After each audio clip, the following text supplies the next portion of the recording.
Bismillah, alhamdulillah, salatu wassalamu ala rasulillah wa ala alihi wa sahbihi wa sallama taslima.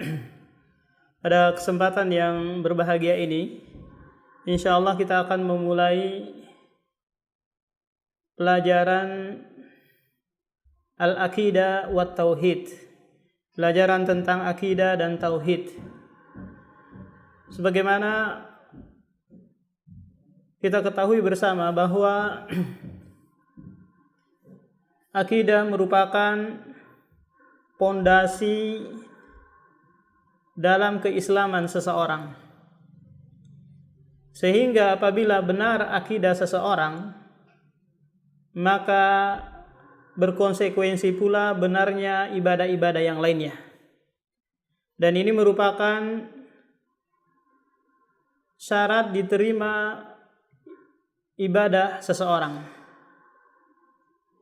Tak kala seseorang itu akidahnya baik, akidahnya benar, maka benar pula lah atau diterima pula lah ibadah-ibadah yang lainnya. Coba perhatikan kalau sekiranya ada seorang yang dia rajin sholat, rajin puasa, rajin zakat, tapi masih memelihara tuyul di rumahnya atau masih mempercayai jimat-jimat, maka ibadah-ibadahnya yang lain itu haba'an mansura, seperti debu yang berterbangan. Ai la yu'tabar indallah, tidak dianggap di sisi Allah Subhanahu wa taala.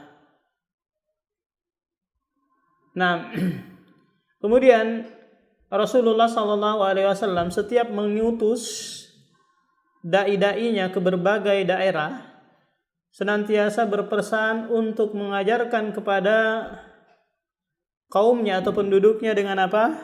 Dengan akidah. Akala Rasulullah mengutus Mu'adz bin Jabal ke negeri Yaman. Kata Rasulullah, "Falyakun awwala ma tad'uhu, faltakun awwala ma tad'uhu ayyuhidullah." Hendaknya yang pertama engkau serukan kepada mereka adalah dakwatul tauhid, dakwatul akidah, yaitu pengesaan kepada Allah Subhanahu wa taala.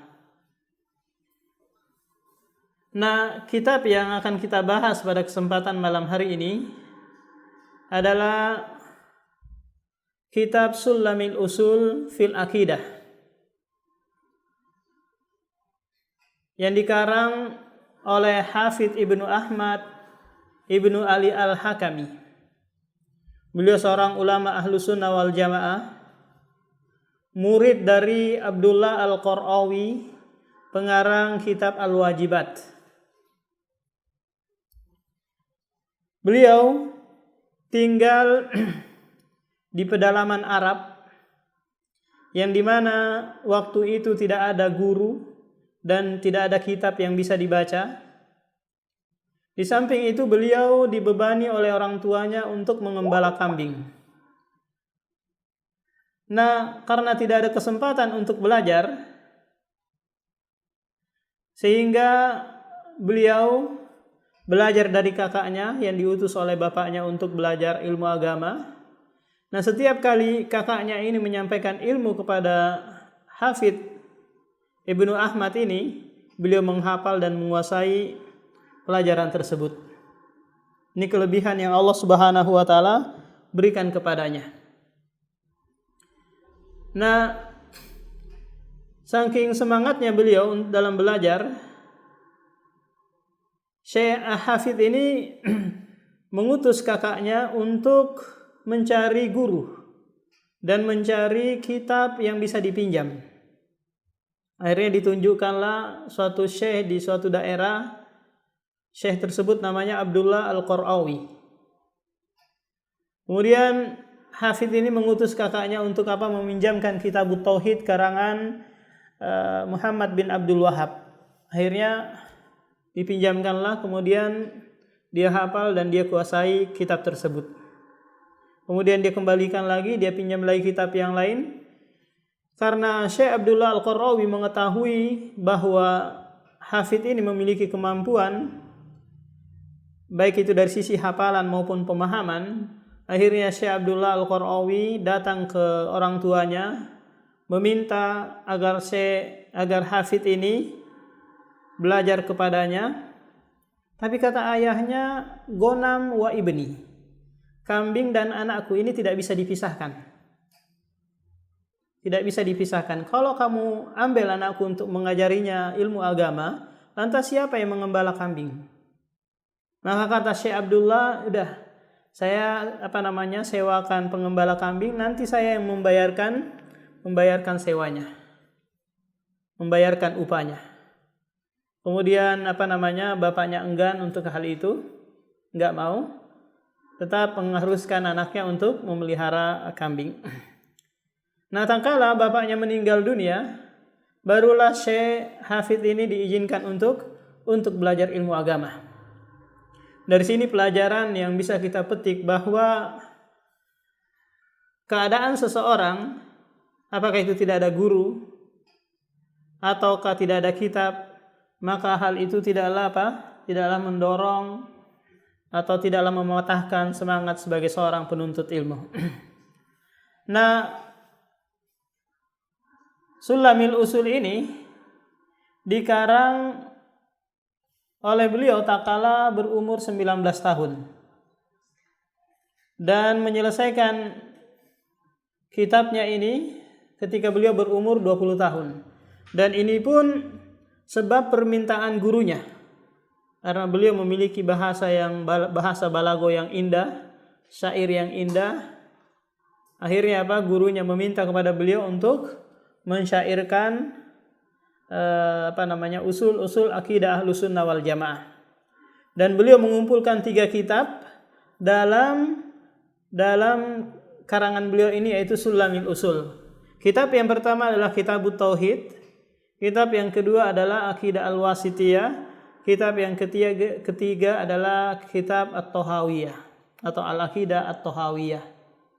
Jadi insya Allah dengan menyelesaikan kitab ini, memahami kandungan-kandungannya, insya Allah kita memiliki malaka fi ilmi tauhid, fi ilmi al-aqidah wa tauhid. Nah, beliau dilahirkan pada tahun 1342 Hijriah dan diwafatkan pada tahun 1377 Hijriah. Jadi beliau ini wafat pada umur 35 tahun. Sangat muda sekali, tapi memiliki karangan atau karya yang banyak sekali. Di antara karyanya yang masyhur adalah kitab yang berjudul As-Subulus Sawiyah fi Sunanil Marwiyah. Ini bait syair yang berisikan tentang apa? Tentang ilmu fikih. Ada 3000 syair tentang fikih madhab Hambali.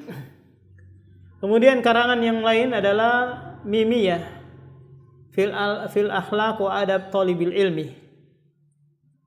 Kemudian ada lagi karangan beliau tentang ilmu usul, tentang mustalahul hadis dan tentang akidah. Ada lagi karangan beliau tentang manhaj, yaitu Tajridul Faraid. Kita masuk ke dalam bait syairnya. Kata penulis, Abda'u bismillahi musta'ina, radin bihi mudabbiran mu'ina.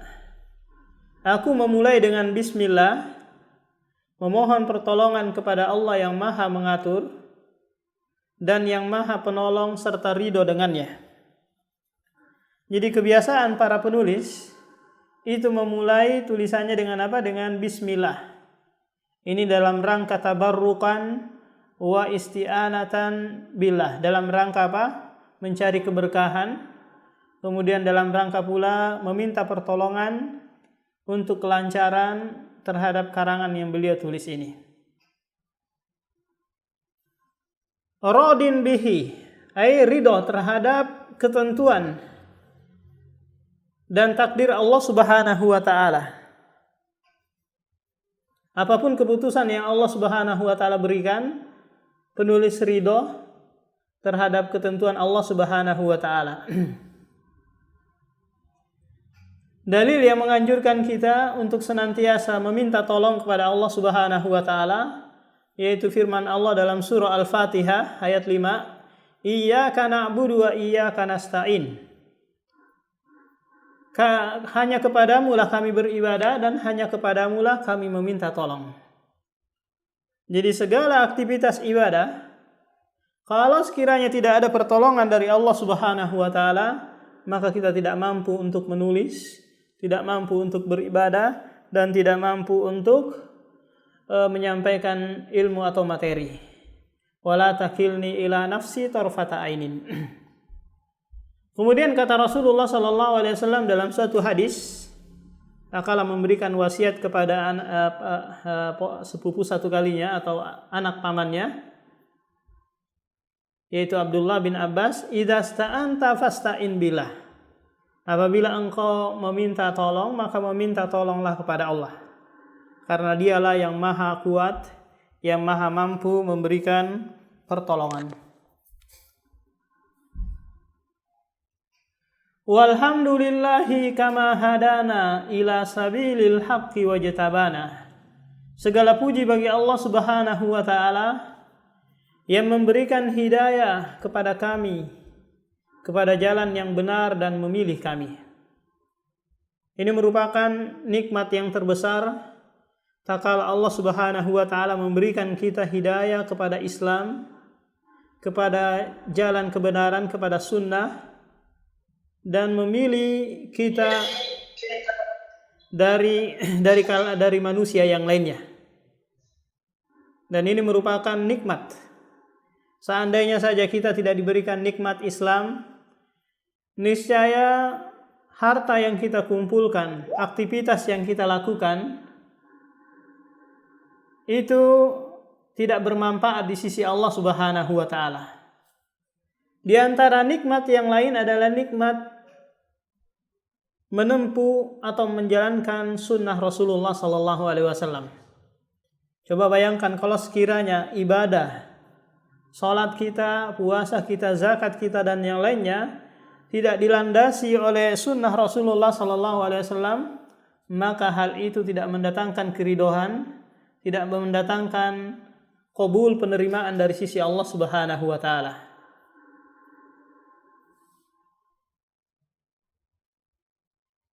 Nah, Allah berfirman dalam surah Al-A'raf ayat 43, wa qalul hamdulillahilladzi hadana lihada wa ma kunna linahtadiya laula an hadanallah.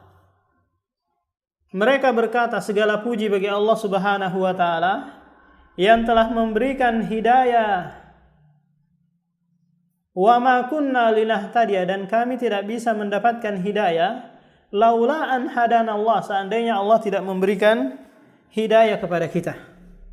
Hidayah itu milik Allah Subhanahu wa taala. Hidayah apa yang dimaksud di sini? Yang menjadi kekhususan bagi Allah adalah hidayah taufik. Bukan taufik hidayat. Tapi apa? Hidayatut taufik. Ini kekhususan bagi Allah Subhanahu wa taala.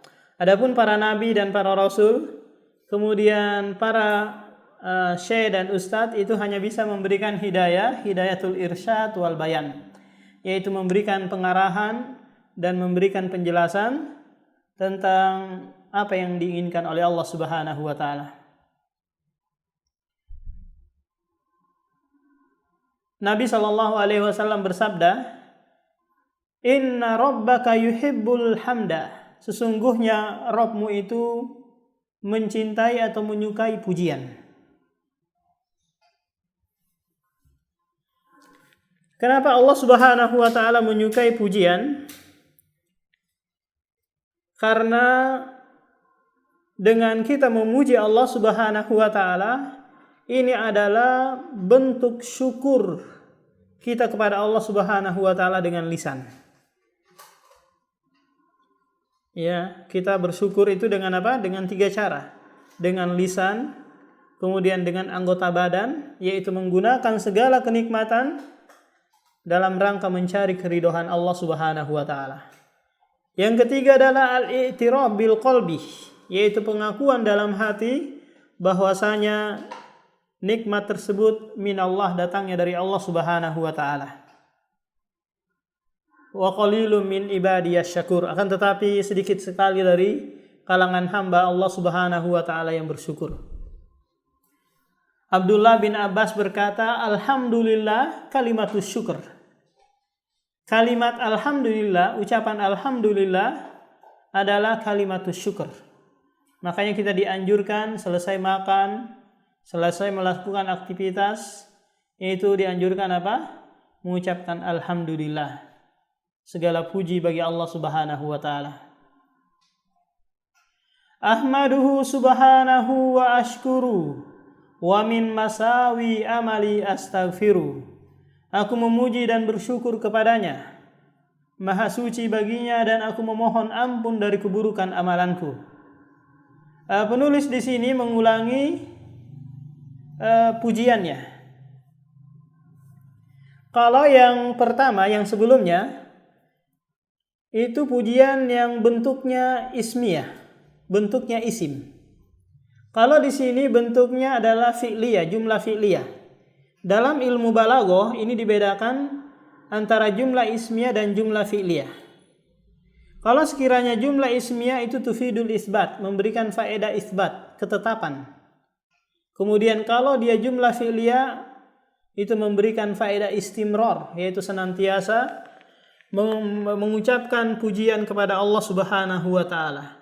Wa ashkuru ay astamirru fi syukur, yaitu aku senantiasa bersyukur kepada Allah Subhanahu wa taala. Wa min masawi amali astaghfiru, dan aku senantiasa pula beristighfar dari keburukan-keburukan amalanku. Jadi kita tahu semua bahwa kita ini adalah hamba-hamba Allah Subhanahu wa taala yang tidak luput dari kesalahan. Dan itu sudah ditegaskan oleh Allah dalam hadis kursi, innakum tukhti'una bil-laili wan-nahar wa ana aghfirudz dzunuba jami'ah. Sesungguhnya kalian itu melakukan kesalahan siang dan malam. Sadar atau tidak, tafrid atau ifrat, kita melakukan kesalahan. Makanya dianjurkan beristighfar. Rasulullah memberikan contoh dalam hal itu, yaitu beristighfar minimal 100 kali dalam sehari. Kita tahu manusia adalah yang melakukan kesalahan, dan sebaik-baik yang melakukan kesalahan adalah yang bertobat kepada Allah Subhanahu wa taala. Wa asta'inuhu ala nailir ridha wa astamidduhu lutfahu fima qada. Aku memohon pertolongan kepadanya untuk mendapatkan keridhoannya, dan aku meminta tambahan kebaikan terhadap apa yang dia takdirkan. Jadi cukuplah kita berharap kepada Allah Subhanahu wa taala tak kala dia ridho terhadap apa yang kita lakukan.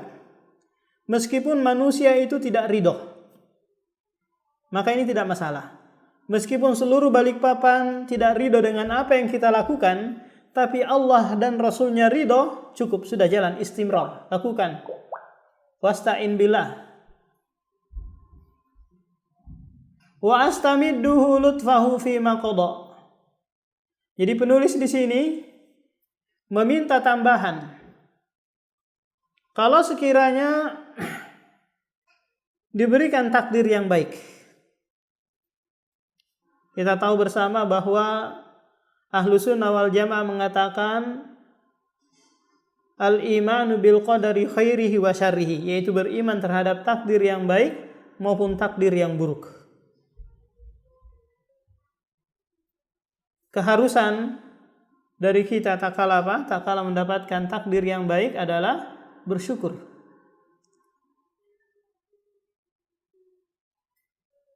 Dalam suatu hadis Rasulullah SAW menyebutkan, manil tamasa ridallahi bisakhatillah bisakhatin nas radiyallahu anhu wa arda anhun nas wa manil tamasa ridon nasi bisukhtillahi sakhitallahu alaihi wa askhata alaihi nasu. Rawahu Ibnu Hibban fi sahihi. Kata Rasulullah, barang siapa yang mencari ridho Allah dengan melakukan perbuatan atau perkataan dan menyebabkan murkanya manusia menjadi murka dengan perkataan dan perbuatannya, maka Allah ridho dengannya dan Allah menjadikan manusia ridho dengannya. Dan barang siapa yang mencari keridohan manusia dengan kemurkaan Allah Subhanahu wa taala, maka Allah murka kepadanya dan membuat manusia murka pula kepadanya. Jadi yang menjadi ibrah adalah bagaimana kita memperoleh atau mendapatkan ridho Allah Subhanahu wa taala. Di sini ana menyebutkan 5 hal tentang apa? Tentang sebab yang mendatangkan ridho Allah Subhanahu wa taala. Yang pertama adalah tauhid dan ikhlas.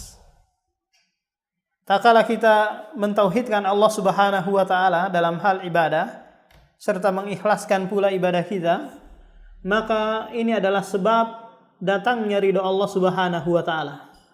Allah berfirman dalam surah Al-Bayyinah ayat 5, "Wa ma umiru illa liya'budullaha mukhlishina lahud-din hunafa wa yuqimus shalah wa yu'tuz zakah wa dzalika dinul qayyimah."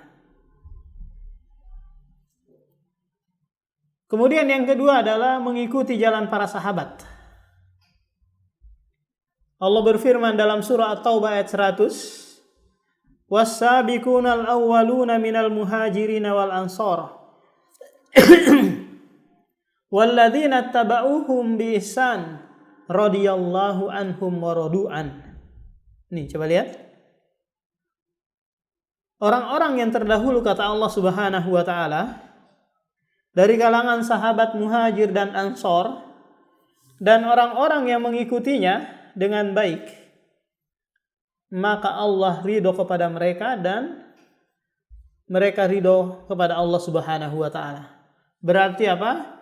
Mengikuti jalan para sahabat, cara beribadahnya, manhaj dan muamalahnya, ini adalah sebab yang mendatangkan ridho Allah Subhanahu wa taala.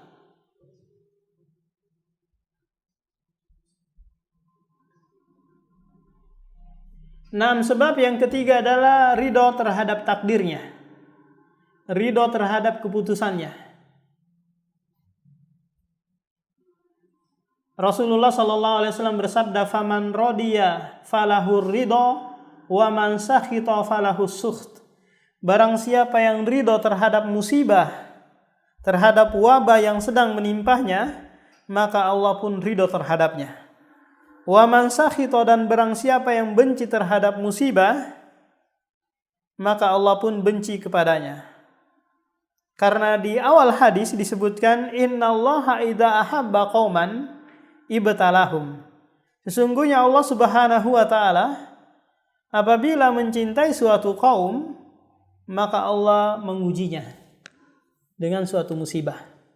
Maka alhamdulillah kita mengucapkan syukur kepada Allah Subhanahu wa taala terhadap wabah yang menimpa negara kita ini dan negara kaum muslimin yang lainnya. Agar kita senantiasa rujuk wa taubatu ilallahi azza wajal, kembali dan bertobat kepada Allah Subhanahu wa taala. Tidaklah suatu musibah yang menimpa melainkan itu bisababi dzunubina, kecuali dengan sebab dosa-dosa kita. Kemudian sebab yang keempat adalah takwa Allah, bertakwa kepada Allah Subhanahu wa taala. Bertakwa dengan apa? Dengan mengerjakan perintah dan menjauhi larangan-larangan Allah Subhanahu wa taala. Seorang penyair berkata, "Man lam yalbas libasat taqwa mazala ariyan wa in kana kasian." Barang siapa yang tidak menggunakan pakaian ketakwaan, maka dia senantiasa kelihatan telanjang meskipun dia memakai pakaian. Dan sesungguhnya ketakwaan adalah ta'atu rabbih, yaitu mentaati Allah Subhanahu wa taala. Kemudian sebab yang kelima adalah birrul walidain, yaitu berbakti kepada kedua orang tua. Allah Subhanahu Rasulullah bersabda, "Ridallahi fi ridal walidi wa sukhtullahi fi sukhtil walidi." Ridho Allah tergantung ridho orang tua, dan kemurkaan Allah Subhanahu wa taala terdapat pada kemurkaan orang tua. Jadi selama kita masih memiliki kedua orang tua, senantiasalah berbakti kepadanya hayyan wa maita, baik dalam keadaan masih hidup ataukah sudah mati. Kalau masih hidup dengan cara apa? Ta'atuhu fil ma'ruf, yaitu mentaatinya dan berbuat baik dalam hal yang ma'ruf. Kemudian bait yang berikutnya, wa ba'du inni bil yaqini ashhadu syahadatal ikhlasi alla yu'badu. Sesungguhnya dengan keyakinan aku bersaksi dengan persaksian yang ikhlas bahwasanya tidak ada yang disembah bil haqqi ma'luhum siwar rahmani man jalla an aibin wa an nussani. Tidak ada sesembahan yang disembah dengan benar kecuali Ar-Rahman yang maha agung dari aib dan kekurangan. Dua bait ini penulis menyebutkan tentang makna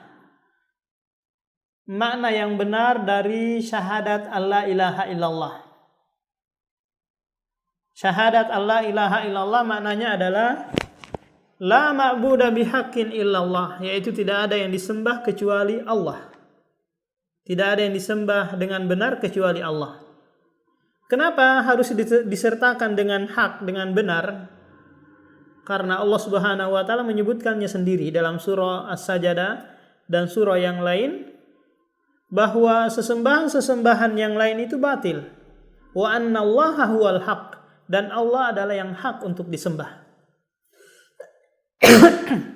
Kita tahu bahwa di alam semesta ini sesembahan itu banyak sekali. Ada sesembahan dari patung, dari monyet, dari sapi, dari pohon, matahari, bulan dan yang lainnya.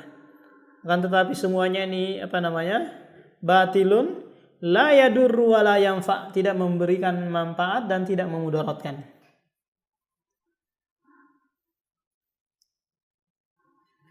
Tatkala Rasulullah sallallahu alaihi wasallam menyuruhkan kepada penduduk Mekah untuk beribadah hanya kepada Tuhan satu saja, yaitu Allah, maka mereka berkata, ajala alihatan ilaha wahida.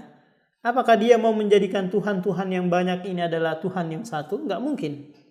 Mereka menganggap ini mustahil. Kita menyembah Tuhan di sini ada 360. Masa ini mau dijadikan satu? Mereka paham makna la ilaha illallah, bahwa menafikan seluruh sesembahan yang ada, kemudian menetapkan hanya satu, yaitu Allah Subhanahu wa taala. Dan ini adalah tauhid yang hakiki. Yaitu dengan apa? Dengan isbat, dengan nafi wal isbat. Dengan cara apa? Menafikan dan menetapkan.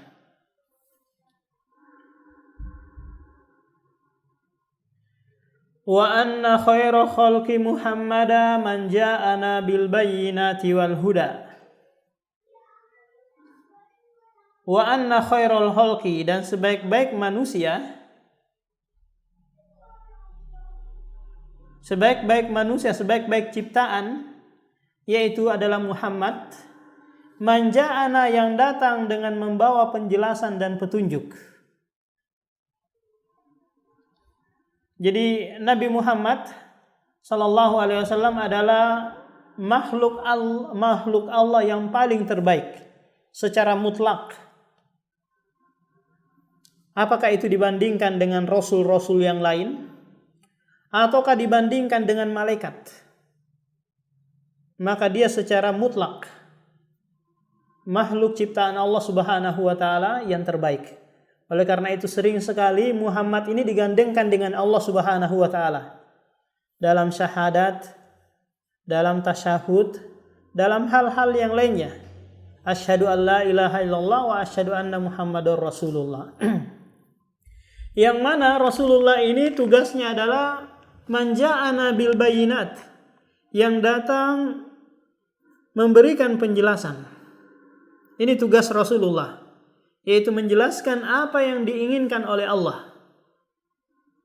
Sehingga penjelasan Rasulullah ini adalah hujjatun makbul, hujjah yang diterima. dalil yang diterima. Tak kala Rasulullah menjelaskan tata cara sholat, karena Allah tidak menjelaskan hal itu, hanya memerintahkan aqimus sholat wa yuqimus sholat dan seterusnya, maka penjelasan Rasulullah ini wajib kita menerima. Kenapa? Karena dalam rangka merealisasikan perintah Allah Subhanahu wa taala. Tak kala Allah memerintahkan kita untuk menunaikan zakat, Allah tidak menjelaskan berapa yang dikeluarkan, harta apa saja yang dikeluarkan, maka datang penjelasan Rasulullah tentang hal itu, maka kewajiban kita adalah menerimanya. Karena Allah Subhanahu wa taala telah memberikan rekomendasi atau perintah untuk menerima apa yang datang dari Rasulullah. Allah berfirman dalam surah Al-Hasyr ayat 7, "Wa ma ataakumur rasulu fakhudhuh." Apa saja yang datang dari Rasulullah, maka ambillah. Wa ma nahakum anhu fantahu, dan apa saja yang dia larang, maka jauhilah. Kemudian Rasulullah lagi datang untuk al-huda, untuk memberikan petunjuk. Petunjuk apa yang diberikan oleh Rasulullah? Yaitu petunjuk al-irsyad wal bayan, yaitu memberikan pengarahan dan memberikan penjelasan apa yang mengantarkan kepada surga Allah, keridhaan Allah, dan apa yang menjauhkan dari neraka. Ini tugas Rasulullah sallallahu alaihi wasallam. Sehingga tidak ada hak untuk dia memaksakan orang lain mengikuti Rasulullah, memaksakan orang lain untuk menerima dakwanya, memaksakan orang lain untuk mengamalkan apa yang dia perintahkan. Dia hanyalah memberikan pengarahan dan pengajaran dan penjelasan. Rasuluhu ila jami'il khalqi, utusan Allah kepada seluruh makhluk. Ini merupakan kekhususan bagi Rasulullah. Dia adalah Rasul ila jami'in nas, kepada seluruh manusia. Ya, tidak terbatas kepada orang Arab saja, akan tetapi untuk seluruh manusia. Ajamiyun au Arabiyun. Apakah itu orang ajamnya ataukah orang Arabnya? Maka salahlah orang-orang yang mengatakan bahwa Rasulullah itu Rasul yang diutus ke Arab. Maka jangan bawa-bawa embel-embel Arab ke Indonesia. Di sini ada Rasulnya tersendiri, yaitu Abu Janda. Enggak, jadi Rasulullah diutus ke Asia Tenggara, ke Eropa, ke Amerika, dan yang lainnya. Karena la nabiyya ba'dah, tidak ada lagi nabi setelah Rasulullah sallallahu alaihi wasallam. Bin nuri wal huda wa dinil haq, dengan membawa cahaya yaitu Al-Qur'an, petunjuk, wa dinil haq, dan agama yang benar. Shalla alaihi rabbuna wa majjada wal alu was sahbu dawaman sarmada. Rabb kita bersolawat memujinya kepadanya dan memuliakannya kepada pengikut-pengikut dan para sahabatnya selamanya. Jadi Allah Subhanahu wa taala berfirman, "Wa ma arsalnaka illa kafatan linnas." Nih. Ini dalil yang menunjukkan bahwa Rasulullah diutus kepada manusia seluruhnya. Kemudian Rasulullah sallallahu alaihi wasallam bersabda, "Walladzi nafsu bi Muhammadin biyadihi." Demi yang jiwa Muhammad berada di tangannya. La yasma'u bi ahadun min hadhil ummati yahudiyyun wala nasraniyun thumma yamutu wa lam yu'min billadzi ursiltu bihi illa kana min ashabin nar. Tidaklah seseorang dari umat ini, yaitu Yahudi atau Nasrani, mendengar apa yang aku bawa, kemudian dia mati dan tidak mengikuti atau tidak beriman denganku, kecuali dia termasuk penduduk neraka.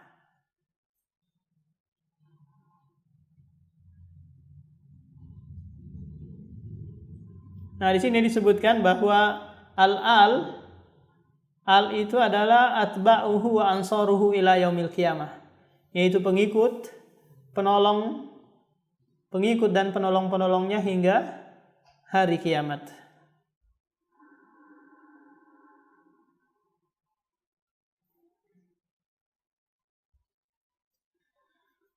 Wa ba'du hadzan nadmu fil usuli liman arada manhajar rasuli. Adapun setelahnya syair ini beliau mengisyarahkan kepada tulisannya ini membahas tentang usul, yaitu dasar-dasar dalam ilmu akidah dan tauhid. Liman arada manhajar rasuli, bagi mereka yang menginginkan manhaj Rasul, yaitu jalan atau metode Rasul dalam akidah, maka silahkan pelajari apa yang ada di dalam syair ini. Penulis juga dalam bait ini mengisyarahkan kepada kita bahwa akidah yang benar atau tauhid yang benar haruslah bersumber dari manhajur Rasul, manhajnya Rasul sallallahu alaihi wasallam.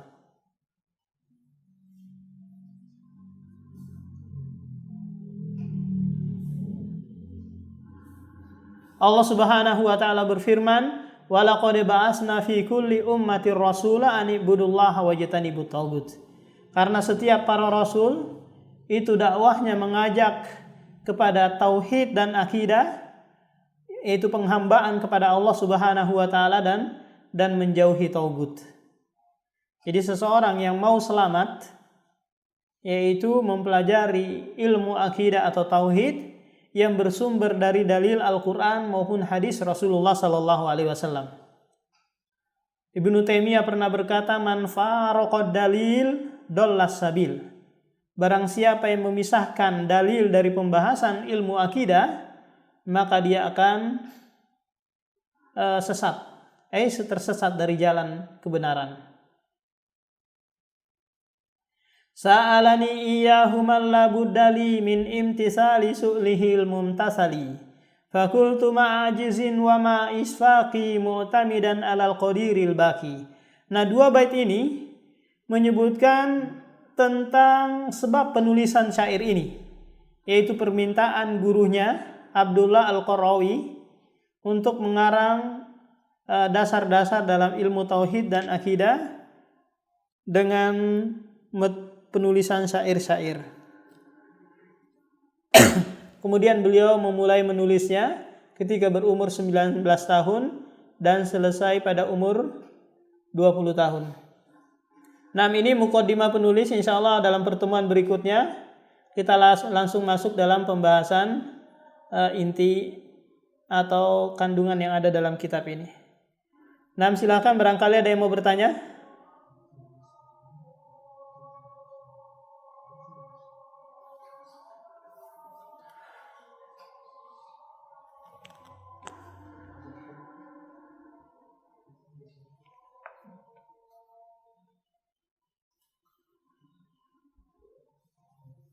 Nah, Faisal, Kasful, ada yang mau ditanyakan?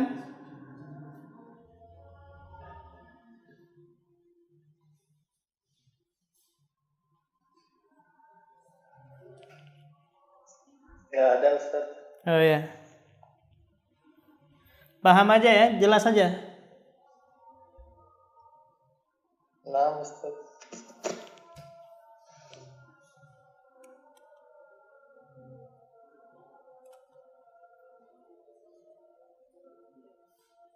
Nah, demikian kalau gitu kita lanjutkan dalam pertemuan berikutnya. Subhanakallah bihamdik, syadallah ilantas berkatu bilik.